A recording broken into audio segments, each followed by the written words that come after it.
ถ้าหากปัญญารู้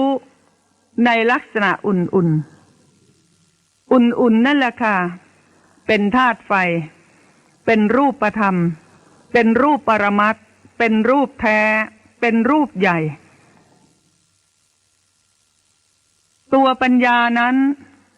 เป็นธาตุรู้ในสภาวะหรือว่ารู้ในลักษณะอุ่นๆของรูปนามรู้รูปนะคะบางครั้งลมหายใจที่กระทบก็จะมีลักษณะไหวสติระลึกนะคะสติเนี่ยระลึกตรงไหวปัญญาจะรู้ถึงลักษณะไหวลักษณะไหวเป็นลักษณะประจำตัวของธาตุลมลักษณะไหวเนี่ยนะครับเป็นลักษณะประจำตัวของธาตุลมธาตุลมนี้แหละเป็นรูปธรรมแท้เป็นรูปใหญ่เป็นรูปหยาบปัญญาที่รู้ในลักษณะไหวนั้นเป็นตัวนามธรรมเป็นธาตุรู้นามรู้รูปพิจารณาไปเดี๋ยวก็ลืมบ้างเดี๋ยวก็รู้บ้างเดี๋ยวก็ลืมบ้างเดี๋ยวก็รู้บ้างเดี๋ยวก็รู้อุ่นๆเดี๋ยวก็รู้ไหวบางทีก็จะรู้เย็นยิ่งอากาศอย่างเงี้ยนะคะรู้ในสิ่งที่กำลังมีอยู่รู้ในสิ่งที่กำลังปรากฏอยู่ในปัจจุบันตัวรู้นั้นเป็นตัวนามตัวถูกรู้นั้นเป็นตัวรูปนามรู้รูปเนี่ยค่ะเป็นปัญญาที่เกิดขึ้นรู้ของจริงที่กำลังปรากฏเป็นการเจริญวิปัสสนาปัญญานะคะหวังว่าคงเข้าใจนะคะสวัสดีค่ะสวัสดีค่ะอาจารย์คะค่ะดิฉันสนใจเรื่องอาจารย์ที่พูดเรื่องที่อาจารย์พูดเรื่องวิปัสสนานะคะเพราะเป็นรู้สึกเป็นทางลงดินแต่ถ้าเกิดเราไม่ค่อยมีเวลานั่งนี่แล้วเราจะกำหนดยังไงนะคะอาจารย์สมมติเราเดินไปไหนหรือว่าเรากำลังทำงานบ้านค่ะเวลาเราเดินไปไหนหรือทำงานบ้านซักผ้าหุงข้าวทานข้าวนี่ลมหายใจมีไหมคะมีนะจิตปุ๊บขึ้นมารู้แป๊บเดียวก็ได้นี่คะรู้จิตกำหนดที่ลมหายใจไปเรื่อยไปหรือว่ากำหนดที่มือสมมติเราจะไปทำกับข้าวอะไรค่ะจะกำหนดที่ขณะที่กำลังทำการงานอะไรก็ได้ค่ะอย่างเช่นเรากำลังซักผ้าใช่ไหมคะมือเนี่ยเราก็จับขยี้มือก็มีการไหวไปค่ะขณะนั้นเนี่ยตัวสติก็จับตรงลักษณะที่ไหวไปปัญญาก็จะรู้ในลักษณะที่ไหวไปซึ่งอาการไหวนั้นเป็นลักษณะของธาตุลมนะคะตัวรู้เนี่ยเป็นตัวนามเพราะว่าธาตุลมนั้นน่ะเป็นตัวรูปธรรมขณะนั้นนามรู้รูปนะคะแต่ก็ชั่วขณะเดียวก็สั่งสมไว้อย่างดีถูกไหมคะต้องสั่งสมไว้บ่อยๆเดี๋ยวก็รู้บ้างเดี๋ยวก็ลืมบ้างเดี๋ยวก็รู้บ้างเดี๋ยวก็ลืมบ้างอย่างเช่นเวลาเรากำลังกวาดบ้านเนี่ยนะคะขณะที่หยิบไม้กวาดแล้วกวาดไปเนี่ยลักษณะที่อาการที่ไหวไปก็มีอย่าลืมนะคะว่าอาการที่ไหวไปลักษณะที่ไหวไปเนี่ยเป็นลักษณะของรูปธรรมแท้ๆเลยเป็นรูปใหญ่เป็นรูปหยาบเป็นรูปที่ต้องรู้เพราะว่าเขาหยาบมากถ้ารูปพวกนี้ยังรู้ไม่ได้แล้วจะไปรู้รูปที่ละเอียดก็ยากตัวรู้นะคะก็คือตัวนามแด่พระพุทธรัตนะพระธรรมรัตนะพระสังฆรัตนะดิฉันขอนมัสการพระอาจารย์สรายุทธสิริสาโรและพระอาจารย์ทุกรูปที่วัดท่าพญาจักรอำเภออู่ทองจังหวัดสุพรรณบุรีขอสวัสดีกับท่านผู้ฟังทางบ้านทุกท่านค่ะ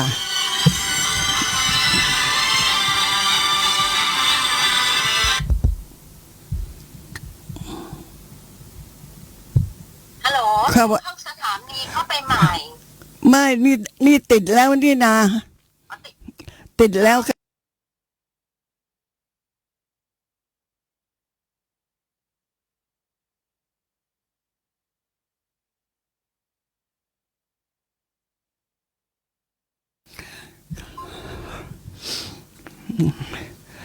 สำหรับวันนี้เราก็ยังบรรยายอยู่ในเรื่องของปาณาติบาตนะคะ ยังบรรยายอยู่ในเรื่องของปาณาติบาตนะในมรรคองค์ที่เท่าไหร่องค์ที่สี่ใช่ไหมมรรคองค์ที่สี่สัมมา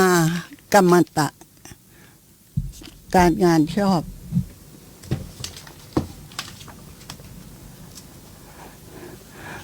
งดเว้นจากการฆ่าสัตว์ยังอยู่ในข้อของปาณาติบาตนะคะงดเว้นจากการฆ่าสัตว์นะคะการฆ่าสัตว์นั้นก็ต้องมีองค์ธรรมของเขาที่จะตัดสินว่าจะครบองค์กรรมบทหรือไม่องค์ธรรมของเขามี5 ข้อก็คือ1. ปาโนสัตว์นั้นมีชีวิต 2. ปานะสัญญิตารู้ว่าสัตว์นั้นมีชีวิต 3. วัฏกะจิตตังมีจิตคิดจะฆ่า 4. ปโยโคทำความเพียรที่จะฆ่า 5. เตนะมรณังสัตว์ตายด้วยความเพียรนั้นถ้าการฆ่าสัตว์เกิดขึ้นครบองค์ทั้ง5นี้ก็แสดงว่าการกระทำของเราทำให้กรรมบทแตกแล้วกรรมบทแตกเนี่ยหมายความถึงว่าการกระทำครั้งนี้นั่นแหละสามารถที่จะนำไปสู่อบายภูมิได้นะคะแต่ว่ามันต้องมีครบทั้ง5นะต้องมีครบทั้ง5แล้วเราก็ได้นี้ก็ได้พูดมาหลายวันแล้วอ่ะทบทวนที่พูดเมื่อวานนี้ว่าความตั้งใจที่จะฆ่าความเพียรความพยายามนะมีอยู่6 อย่างด้วยกันนะมีอยู่6 อย่างด้วยกันเช่นฆ่าด้วยมือตัวเองนะคะฆ่าด้วยมือตัวเองเป็นความพยายามที่เกิดขึ้นจากมือของตนเองจะฟันจะแทงจะตีหรือทำยังไงเพื่อให้เขาตายด้วยมือของตัวเองอย่างนี้เรียกว่าสาหัตถิกัปปโยคะอย่างที่2ก็คืออานัตติกัปปโยคะหมายความว่าใช้ให้คนอื่นเขาฆ่าใช้ให้คนอื่นเขาฆ่าความพยายามที่เกิดขึ้นโดยใช้ให้ผู้อื่นฆ่าเนี่ยหมายความถึงว่าจะใช้ด้วยวาจาไปฆ่าคนนั้นไปฆ่าคนนี้ไปฆ่าสัตว์นั้นสัตว์นี้ใช้ด้วยวาจาหรือจะใช้ด้วยการเขียนหนังสือก็ได้นะใช้ด้วยการออกท่าออกทางพยักหน้าชี้มืออย่างนี้เป็นต้นถ้าครบองค์ก็กรรมบทแตกเช่นเดียวกันข้อ3การฆ่านี้เกิดขึ้นด้วยการใช้อาวุธเขาเรียกว่าการปล่อยหรือการทิ้งอาวุธกว้างมีดพุ่งเหลาพุ่งหอกยิงธนูกว้างระเบิดกว้างก้อนหินยิงปืนต่างๆเหล่านี้เป็นต้นนะอย่างนี้เป็นความพยายามที่จะฆ่าเขาแล้วก็สำเร็จด้วยเรียกนิสสักขิยะประโยคะข้อที่4ก็ถาวรประโยคะหมายถึงการทำเครื่องประหารชนิดถาวรไว้เช่นไปขุดหลุมพรางหลังบ้านหรือว่าไปขุดหลุมพรางทางเดินล่อเอาไว้เพื่อให้คนหรือว่าสัตว์ตกลงไปเพราะว่าหลังบ้านเราเนี่ยมันทึบผู้ร้ายมันก็เข้ามาได้หรือว่าสัตว์ป่ามันก็อาจจะเข้ามาเพราะนั้นขุดหลุมพราง ขุดล่อเอาไว้ ให้คนหรือสัตว์ตกลงไปเนี่ย มีการมีถึงตายก็ได้นะฝังกวากหนามเอาไว้ แล้วก็ความพยายามชนิดถาวรนี่นะทำอาวุธต่างๆตีมีดได้ไหม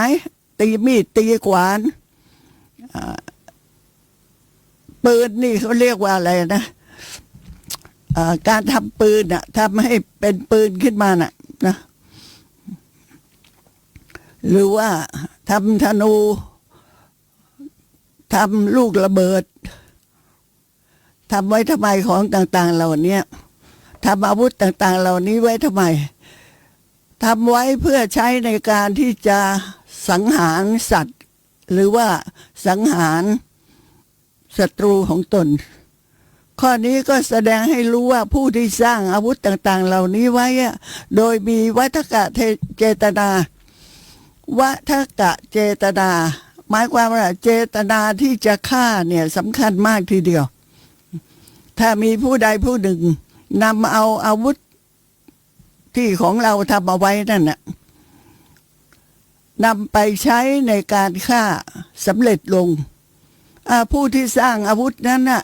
แม้ไม่ได้ลงมือฆ่าเองก็ต้องตกเป็นโทษปาณาติบาตเหมือนกันนะเพราะว่าตัวเองเป็นผู้ทำไว้นี่นะประดิษฐ์ปืนทำลูกระเบิดใครเอาไปขว้างระเบิดใครเอาปืนไปยิงใครเอามีดไปฟันกันถ้ามีการตายขึ้นมาเราเองนั่นแหละถึงแม้ว่าจะขายไปแล้วก็ตัวเองทำนะตัวเองทำก็ต้องรับผิดชอบว่าเขาเอาไปทำอะไรความพยายามข้อที่ 5บอกใช้วิชาประโยคะวิชามายะประโยคะการฆ่าสัตว์เนี่ยการทำปาณาติบาตสำเร็จด้วยวิชาไสยศาสตร์เนี่ยมีอยู่หลายประการด้วยกันเช่นทำยันบางทีก็ทำผ้ายันออกมาแล้วลงชื่อวันเดือนปีของผู้ที่เป็นศัตรูแล้วก็เสกเป่านะเขียนลงไปใช้วิชาคาถาที่ตนเองศึกษาเล่าเรียนมานั่นแหละเสกเป่าแล้วก็นำไปผูกมัดให้เป็นรูปคนนะเอาไปเผาเอาไปฝังหรือพอผูกมัดเสร็จเป็นรูปคนเสร็จเรียบร้อยแล้วจะเฆียดตีที่ผ้ายันนั่นมันก็ทำให้ศัตรูที่ไม่รู้อิโหนอิเหน่อะไรเลยแต่ไม่ชอบพอกับคนนั้นนะแต่เวลาคนที่มีวิชาเขาทำคาถาอาคมลงมาเพ่งเล็งมาที่เราต้องการให้เราถึงแก่ความตายถ้าวิชาอาคมของเขาดีนะแล้วเรานี่ก็ไม่ค่อยจะมีคุณธรรมศีลธรรมอะไรเนี่ยตายได้นะตายได้นำไปฝังนำไปเผานะหรือเอาเสื้อผ้าเครื่องนุ่งห่มของศัตรูมาเสกเวทมนต์คาถาเผาไฟก็ทำให้ศัตรูตายได้หรือสมัยก่อนนี้นึกขึ้นมาได้ว่าเขาใช้บาตรพระเนี่ยนะเอาไปฝังไว้ตามใต้ถุนบ้านคนที่เขาเกลียดคนในบ้านบ้าเลยล่ะคนในบ้านบ้าแล้วต้องไปขุดเอาบาตรขึ้นมาแล้วเอาไปทำลายส่วนที่บอกใช้พูดผีปีศาจตรงนี้อาจจะหมายความถึงว่าลักยมหรือเปล่าลักยมนี่เขาเอาต้นลักกับต้นมะยมเอาอะไรกิ่งมันนะเอากิ่งมันเอาก้านมันเนี่ยเล็กๆไม่ใหญ่นะก็เท่านิ้วก้อยเนี่ยนะกิ่งต้นลักกิ่งต้นยมเอาโคนต้นหน่อยเขาก็ต้องไปเลือกเอา แล้วก็มาแกะสลักเป็นรูปเด็ก เรียกว่าลักยมยังต้องมีการให้ข้าวปลาอาหารกินนะ ของอย่างนี้เรียกว่าอย่าไปดูถูกดูหมิ่นนะไอ้วิชาเดรัจฉานวิชานี่แหละ วิชาไสยศาสตร์อย่างเนี้ยนะอย่าไปดูถูกดูหมิ่นมันทำให้เกิดความเดือดร้อนวุ่นวายได้เลย และถ้าเขาทำซ้ำอยู่ไอ้คนถูกทำไม่รู้เรื่องหรอกอยู่คนละจังหวัดอย่างเงี้ยอยู่คนละอำเภออยู่คนละหมู่บ้านข้าวปลากินไม่ได้ผอมลงไอ้แค่ไปหาหมอที่โรงพยาบาลหมอก็บอกว่าไม่เป็นไรสุขภาพร่างกายแข็งแรง แต่คนไข้ก็ทำท่าเหมือนกับจะขาดใจตายเหลืองผอมมีแต่กระดูกอย่างนี้เขาก็มีการแก้กันด้วยอาจารย์ที่มีเวทมนต์คาถาอีกเหมือนกันนะเหมือนอย่างเมื่อวานที่ได้คุยกับคุณผู้ชายนั่นแหละพอดีท่านก็สนใจเรื่องนี้ตั้งแต่สมัยหนุ่มๆนะเรื่องนี้มีจริงค่ะมีจริงแต่เดี๋ยวนี้ไม่รู้เป็นไงนะหลายสิบปีผ่านมาเนี่ยเดี๋ยวนี้เป็นยังไงไม่ทราบแต่เชื่อว่าเดี๋ยวนี้สมาธิของคนไม่ค่อยดีคนที่จะทำของพวกนี้ได้คนที่จะทำวิชาไสยศาสตร์นี้ได้เนี่ยจะต้องสมาธิดีสมาธิระดับที่อุปจาระขึ้นไปนะ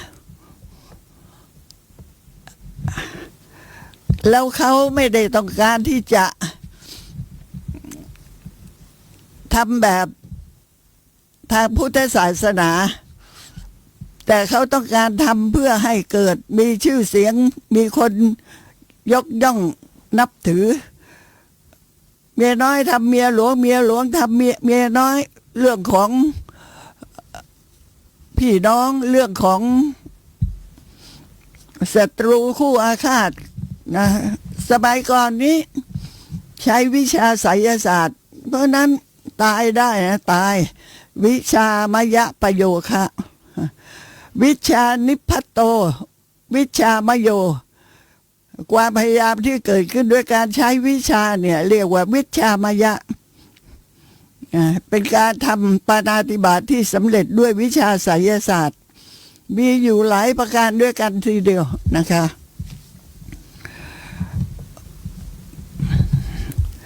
อาจารย์เก่งๆมีเยอะค่ะสมัยก่อนนั้น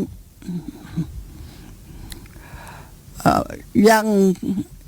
ข้อที่6ท่านบอกว่านี่ใช้อิทธิฤทธินะในพระไตรปิฎกก็มีแสดงไว้นะอิทธิมยะประโยคะเนี่ยอิทธิยานิพัตโตอิทธิมโย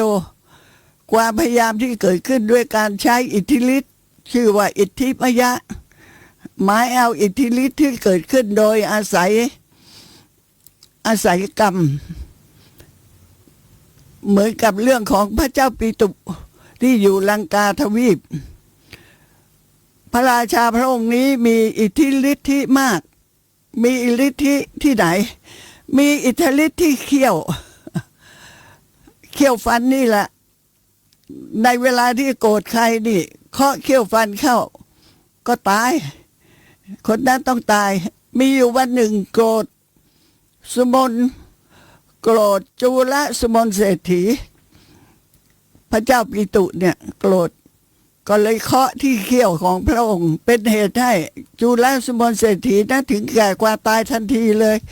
ฤทธิ์ที่เขี้ยวแล้วก็ท้าวเวสสวรร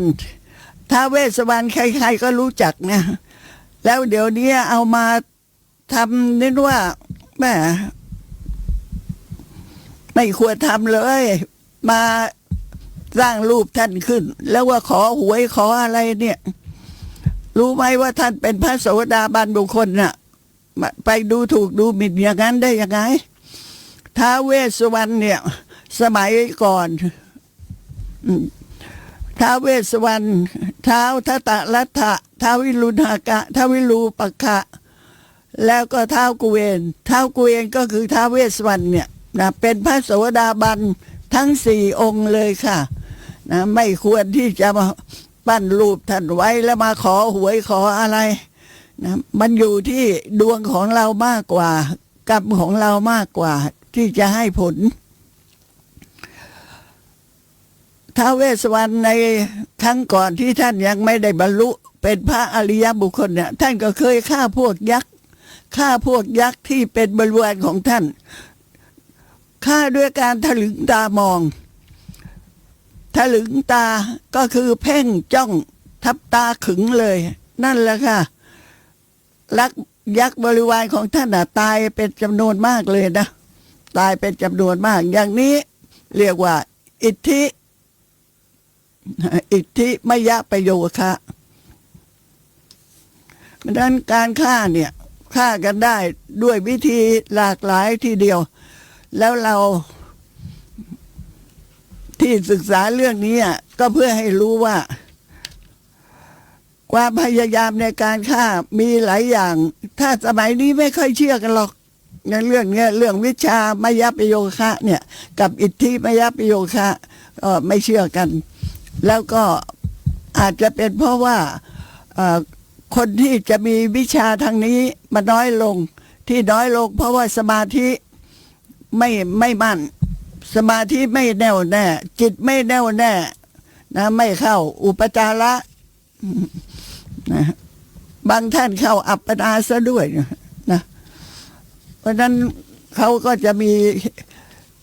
ตามต่างจังหวัดไกลๆเนี่ยเขาจะใช้เรื่องต่างๆเหล่านี้การทำให้สัตว์นั้นตายลงเนี่ยมันโทษหนักอยู่แล้วแต่ว่าเป็นสัตว์ใหญ่หรือสัตว์เล็กการฆ่าโดยเจาะจงหรือฆ่าโดยไม่เจาะจงฆ่าโดยเจาะจงท่านก็อุปมาไว้นะท่านก็อุปมาไว้ว่าถ้าฆ่าโดยเจาะจงสมมุติว่าเราจะฆ่าในกอ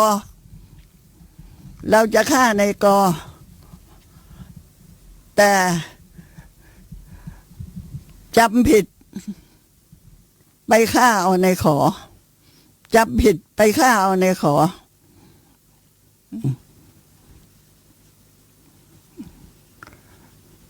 หรือว่าในกอน่ะไม่ตายแต่ในขอตายถามว่าถ้าในกอไม่ตายเราตั้งใจฆ่าในกอไม่ตายแต่ในขอตายตรงนี้มันจะกรรมบทแตกไหมกรรมบทไม่แตกกรรมบทไม่แตกแต่ทางบ้านเมืองเขาต้องโทษในฐานฆ่าคนนั่นแหละไม่สำเร็จเป็นปาณาติบาตเพราะว่าฆ่าผิดคนไม่สำเร็จเป็นปาณาติบาตแต่ก็ศีลขาดนะไม่ครบองค์ประโยคะขาดในข้อของวัฏกาจิตตังใจไม่ได้คิดจะฆ่าในขอการฆ่าสัตว์โดยการเจาะจงนั้นผู้ที่เจาะจงต่อสัตว์ตัวใดตัวหนึ่งแล้วฆ่าถ้าสัตว์ตัวนั้นตายจึงจะเป็นปาณาติบาต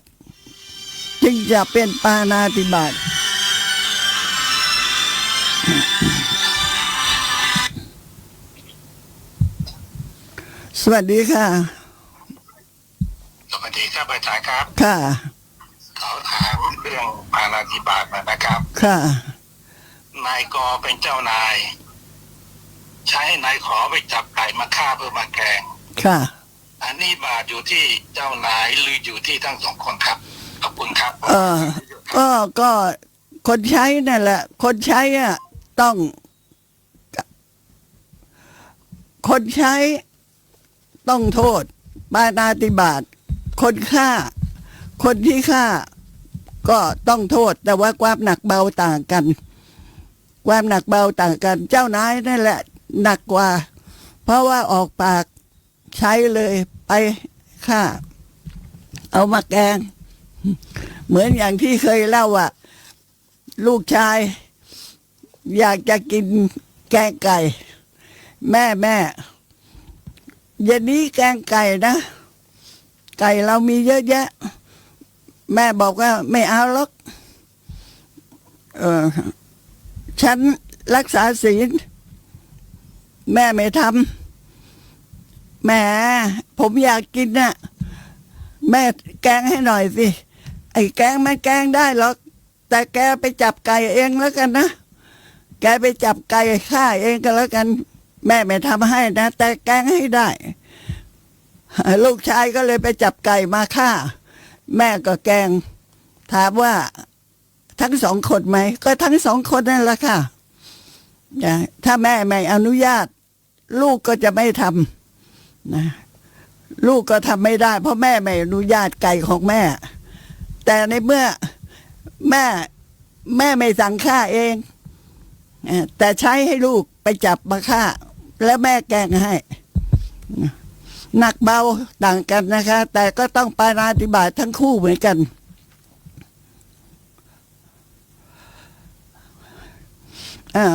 เหมือนอย่างฆ่าเนี่ยฆ่าครั้งแรกนะเวลาฆ่าเนี่ยไม่ตายเอาเรื่องจากของท่านติดสะมาเล่านะท่านติดสะมาเล่าซึ่งตรงนี้ใครๆก็ได้ฟังกันอยู่เสมอพระติดสะนะพระติดสะเนี่ยท่าน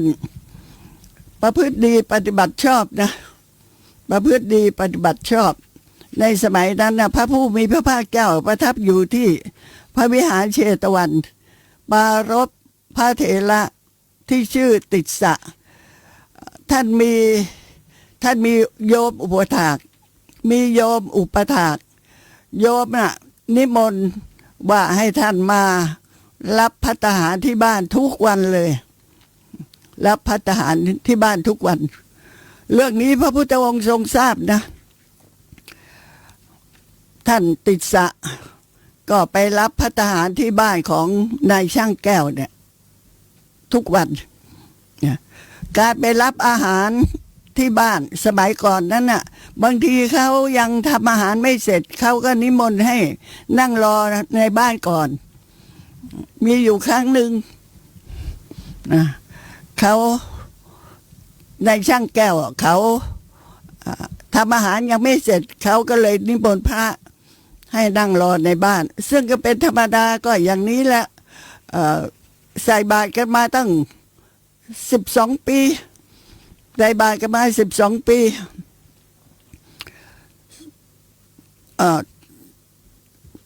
บ้านนั้นน่ะสามีภรรยาเนี่ย บ้านในช่างแก้วเนี่ยสามีภรรยาก็เคารพนับถือพระติสสะเหมือนปฏิบัติอย่างดีทีเดียวนะอยู่มาวันหนึ่งในช่างแก้วกำลังหั่นเนื้อกำลังนั่งหั่นเนื้ออยู่ใกล้ๆที่พระเถระนั่งในขณะนั้นพระเจ้าเปรตที่โกศลก็รับสั่งให้ข้าราชบริพารนำแก้วมณีแล้วก็รับสั่งมาว่าให้บอกกับนายช่างแก้วว่าจงขัด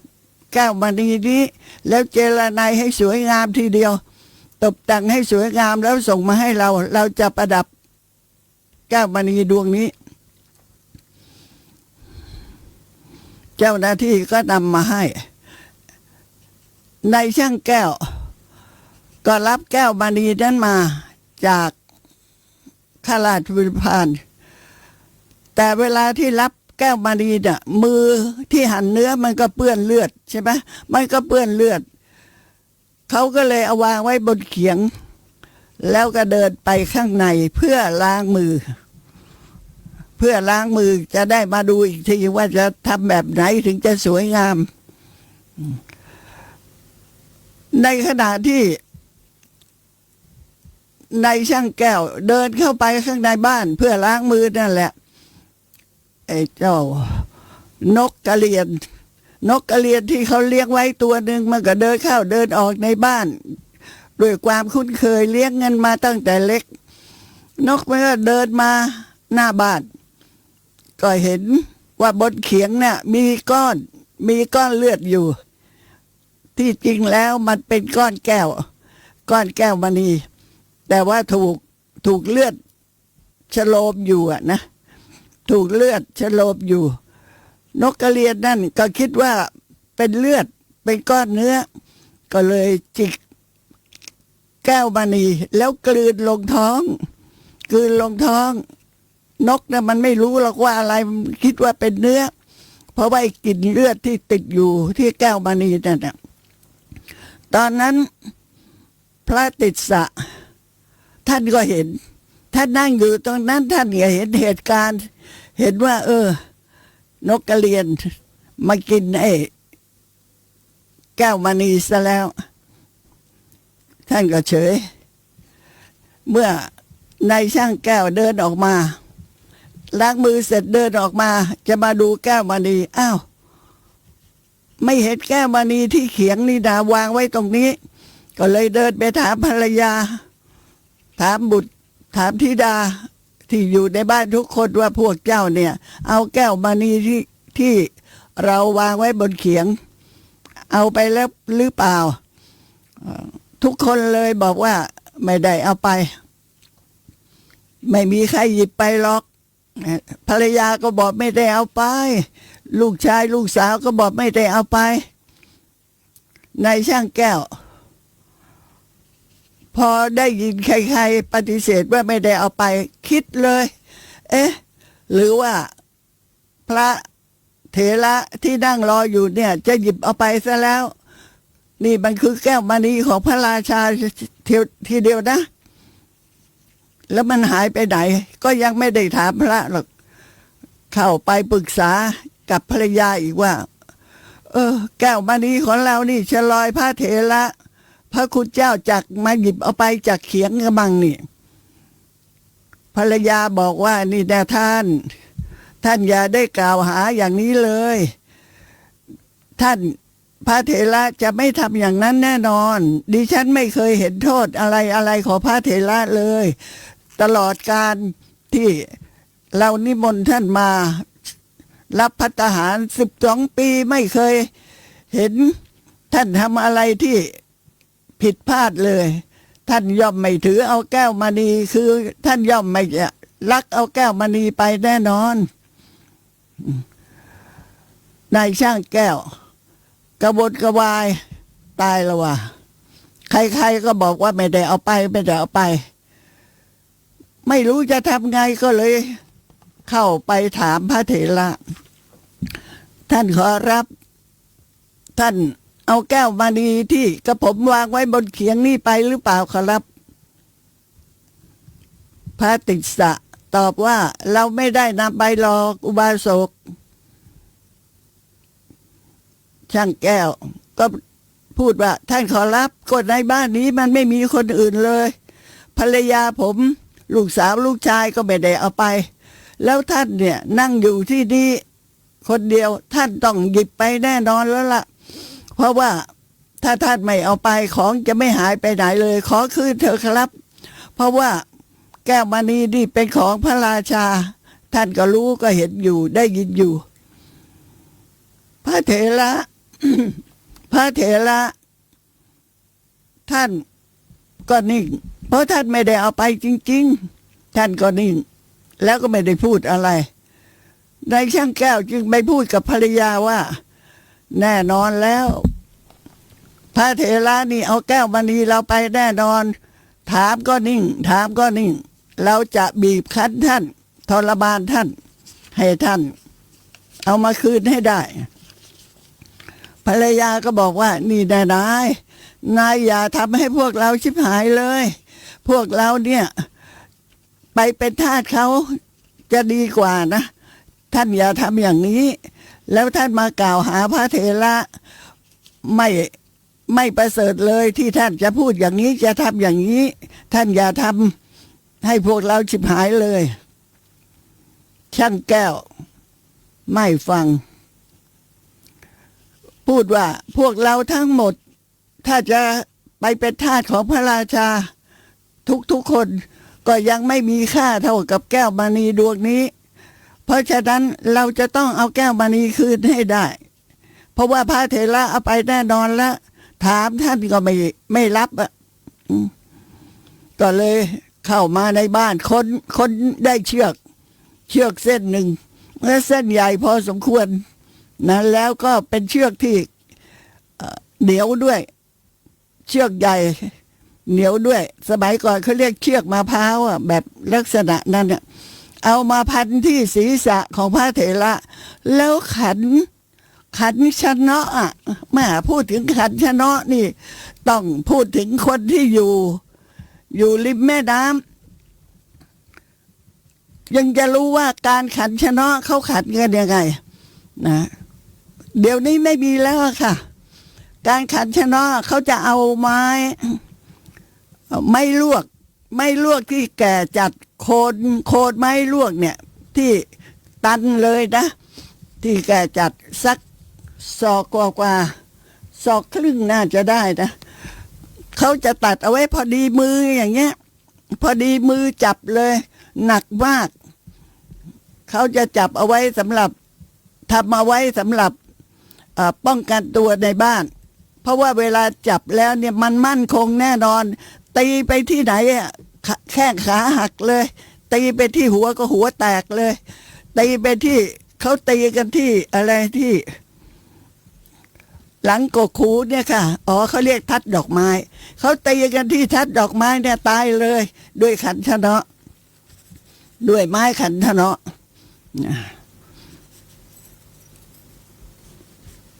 นายช่างแก้วเนี่ย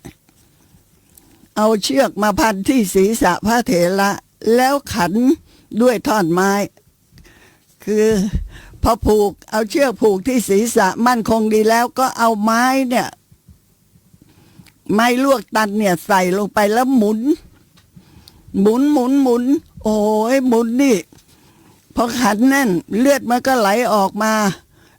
าจากหูจากจมูกจาก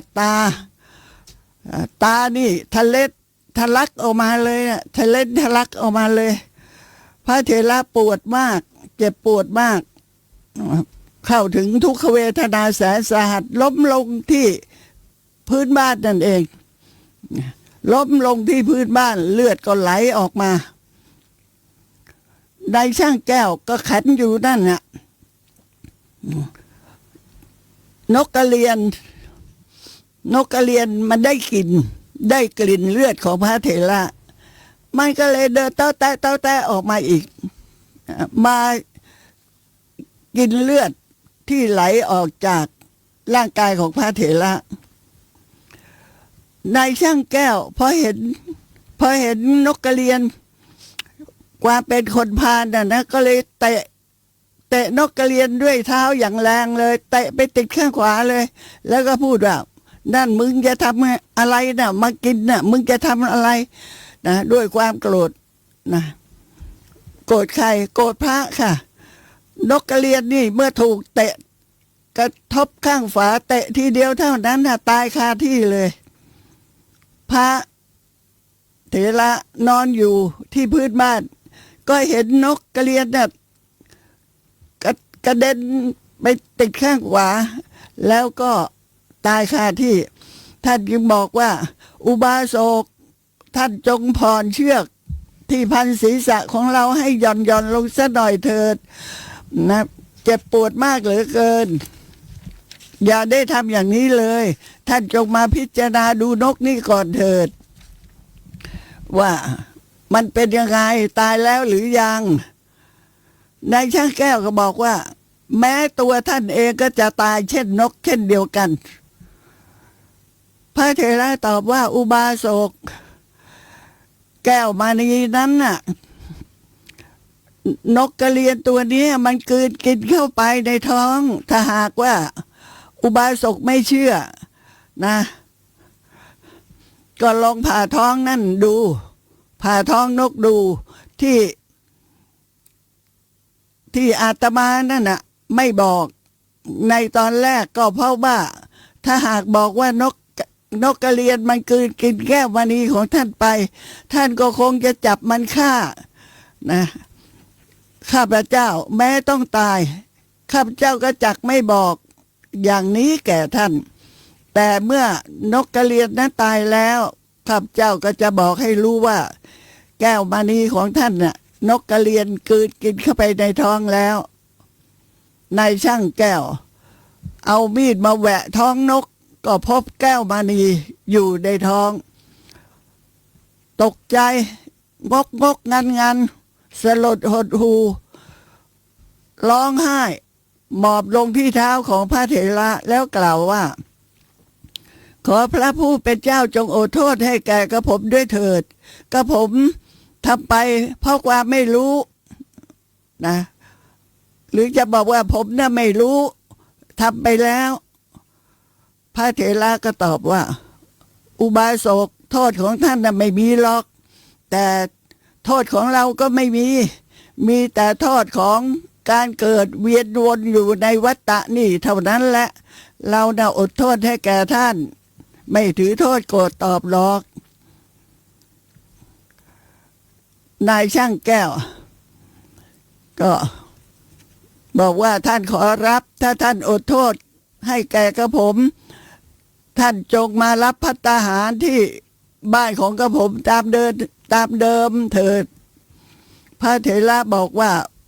อุบาสกนับตั้งแต่วันนี้เป็นต้นไปเราจะไม่เข้าไปภายในบ้านภายในชายคาเรือนของผู้อื่นเพราะว่าการเข้าไปในบ้านไปในชายคาเรือนของผู้อื่นนี้เป็นโทษโดยตรงทีเดียวนับตั้งแต่นี้ไปเมื่อเท้าทั้งสองข้างของเรายังเดินไปได้เราก็จะไปยืนที่ประตูเรือนเท่านั้นเพื่อรับภัตตาหารจะไม่เข้าไปรับในบ้านแล้วก็กล่าวว่าภัตตาหารของทุกสกุลละนิดสกุลละหน่อยที่เขาหุงไว้เพื่อภิกษุเราก็จักเที่ยวไปด้วยปรีแข้งกำลังแข้งของเราที่มีอยู่เพื่อรับภัตตาหารนั้นพระเถระเมื่อกล่าวคาถานี้แล้วท่านก็กลับไปสู่ที่พักแสดงว่าพระเถระไม่ตายใช่ไหมคะกลับไปสู่ที่พักแต่เพียง3 วันเท่านั้นพระเถระก็ตายลงพระเถระตายลงนี่นายช่างแก้วนี่ต้องโทษอะไรคะต้องโทษฆ่าภิกษุสงฆ์ใช่ไหมแต่ปรากฏว่าไม่ใช่ต้องโทษฆ่าภิกษุสงฆ์ธรรมดาหรอกด้วยเหตุที่พระเถระเนี่ยเป็นพระอรหันต์ค่ะนายช่างแก้วต้องโทษอรหันต์นะต้องโทษการฆ่าพระอรหันต์อรหันตฆาตนกกระเรียนตายแล้วไปเกิดอยู่ในท้องของภรรยาในช่างแก้วส่วนนายช่างแก้วเองพอตายแล้วก็ไปเกิดในนรกภรรยาของนายช่างแก้วตายแล้วไปเกิดในเทวโลกเพราะว่าเป็นผู้ที่มีจิตอ่อนโยนมีความเคารพศรัทธาเลื่อมใสในพระเถระห้ามไม่ให้สามีทำการใดๆแก่พระเถระเรื่องนี้ภิกษุทั้งหลายก็ทราบจึงได้เข้าไปทูลถามเรื่องนี้กับพระบรมศาสดาพระพุทธองค์นั้นตรัสว่าภิกษุทั้งหลายสัตว์บางพวกในโลกนี้ย่อมเกิดในคันบ้างบางพวกทำกรรมที่ลามกย่อมไปเกิดในนรกบ้างบางพวกทำกรรมดีแล้วก็ย่อมไปเกิดในเทวโลกส่วนผู้ที่ไม่มีอาสวะไม่มีกิเลสหลงเหลือเลยก็ย่อมปรินิพพานไปแล้วก็ตรัสพระคาถาว่าชนทั้งหลายบางพวกย่อมเข้าถึงคันผู้ที่มีกรรมลามกย่อมเข้าถึงนรกผู้ที่มีกรรมเป็นเหตุแห่งสุคติย่อมไปสวรรค์ผู้ที่ไม่มีอาสวะกิเลสตัณหาย่อมปรินิพพานไปนะคะตรงนี้ค่ะที่นำเรื่องนี้มาเล่าให้ท่านฟังก็เพื่อที่จะให้เห็นว่านายช่างแก้วเนี่ยเอาเชือกมาขันชนะที่ศีรษะของพระเถระพระเถระยังไม่ตาย นะยังไม่ตายยังกลับไปที่วัดได้ ยังกลับไปที่พักได้ แล้วต่อมาอีก3 วันก็ถึงแก่ความตาย ความตายของพระเถระนั้นสืบเนื่องมาจากที่ถูกขันชนะที่ศีรษะนั่นเอง เพราะฉะนั้นกรรมนี้ก็เป็นอนันตริยกรรมครบกรรมบททีเดียวครบองค์กรรมบทนะคะ ไม่ตายในวันนั้นแต่อีก3 วันต่อมาตายค่ะครบองค์กรรมบทนะ เรียกว่าอรหันตฆาตค่ะ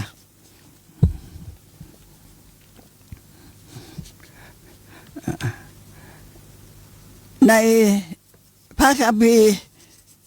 วิถีมุตตสังคหะกัมมจตุกะเนี่ยท่านบอกว่าแม้การตีในครั้งแรกจะไม่สามารถทำให้ถึงตายด้วยอำนาจของการถูกตีก็จริงนะคะแม้บุคคลผู้ที่ถูกตีเป็นครั้งที่2บาดแผลที่ถูกตีครั้งแรกนั้นเป็นเหตุให้ตายได้ดังนั้นก็ควรที่จะตัดสินว่าบุคคลผู้ที่ถูกทุบตีหรือบุคคลผู้ที่ทำการทุบตีบุคคลอื่นได้ล่วงกรรมบทหรือยังถ้าล่วงกรรมบทล่วงโดยการตีครั้งแรกหรือว่าล่วงโดยการตีครั้งที่2ก็ท่านก็ตอบว่าครั้งแรกนั่นแหละเจตนาที่จะฆ่ามีอยู่นะเหมือนกับนายช่างแก้วนั่นแหละเจตนาที่จะฆ่ามีอยู่ถึงแม้ว่าท่านไม่ตายในทันทีท่านกลับไปแล้วก็ตาย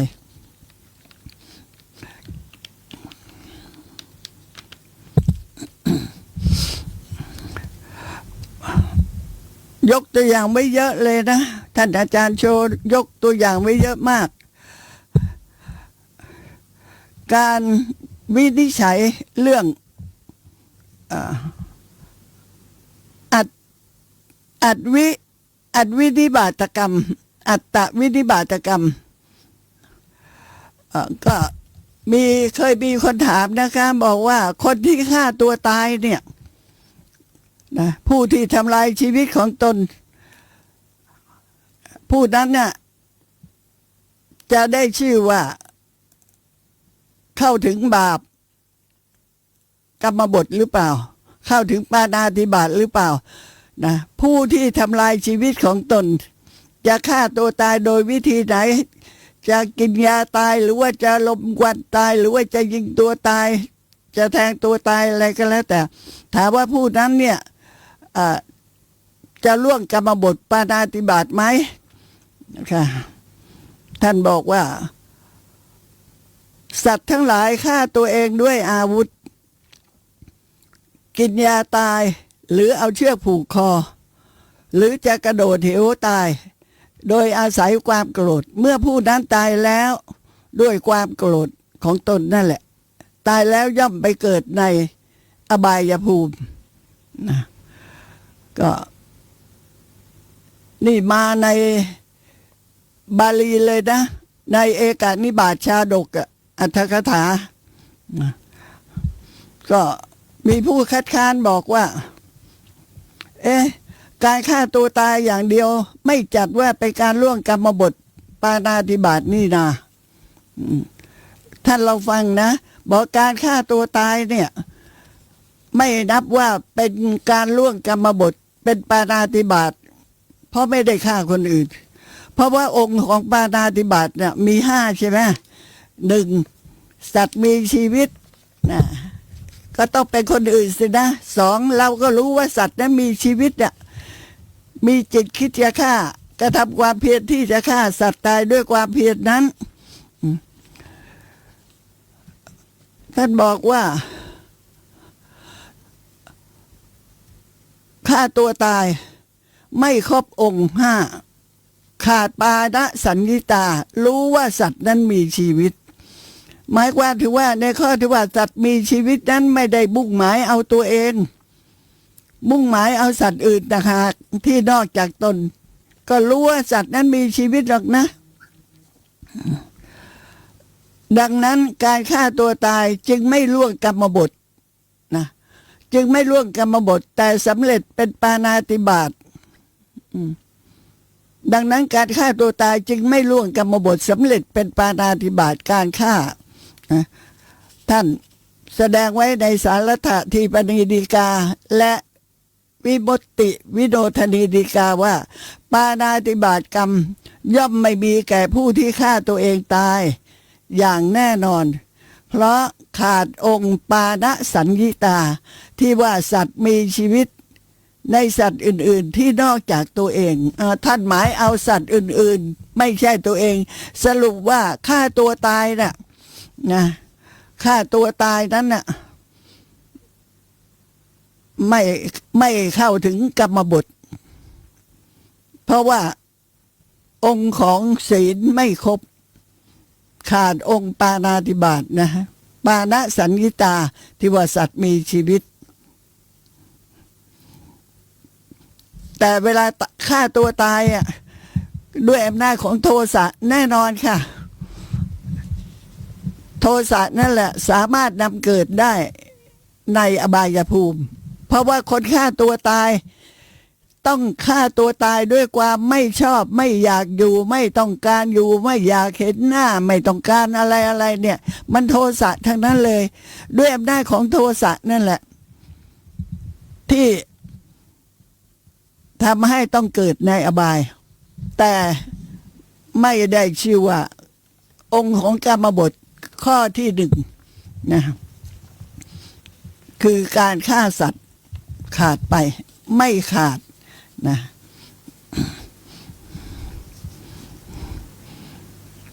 อีกครั้งนะตรงนี้พูดอีกครั้งหนึ่งการฆ่าตัวเองอย่างเดียวไม่จัดว่าเป็นการล่วงกรรมบทปาณาติบาตผู้ที่ฆ่าตัวตายฆ่าตัวเองตายย่อมไม่ครบองค์ห้าคือขาดปาณสัญญิตาซึ่งหมายความถึงว่าในข้อที่ว่าสัตว์นั้นมีชีวิตไม่ได้มุ่งหมายเอาตัวเองมุ่งหมายเอาสัตว์อื่นที่นอกจากตนดังนั้นการฆ่าตัวเองจึงไม่ล่วงกรรมบทไม่ล่วงกรรมบทไม่สำเร็จเป็นปาณาติบาตแสดงไว้ในสารถทีปณีฎีกาวิมติวิโนทนีฎีกาบาลีท่านว่าไว้ว่าอัตตานังมุนจิตวาปรปานิมหิ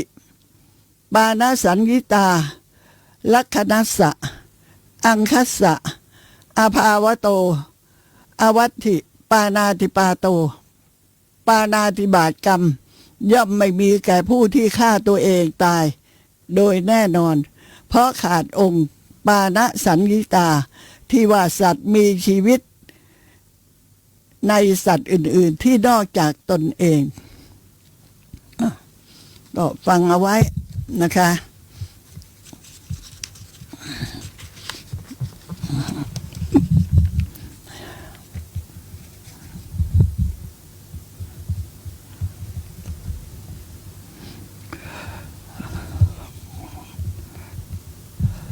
สำหรับวันนี้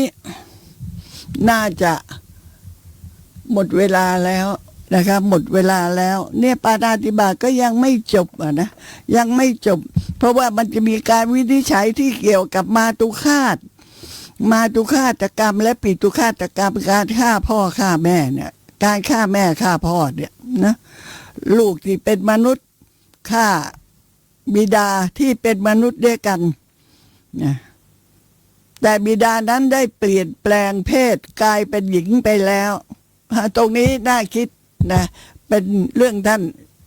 ถ้าจะยกมาพูดก็คงจะยกเรื่องของท่านโสริยะขึ้นมาพูดสำหรับวันนี้ขอจบลงเพียงเท่านี้แล้วกันนะคะสวัสดีค่ะทุกท่าน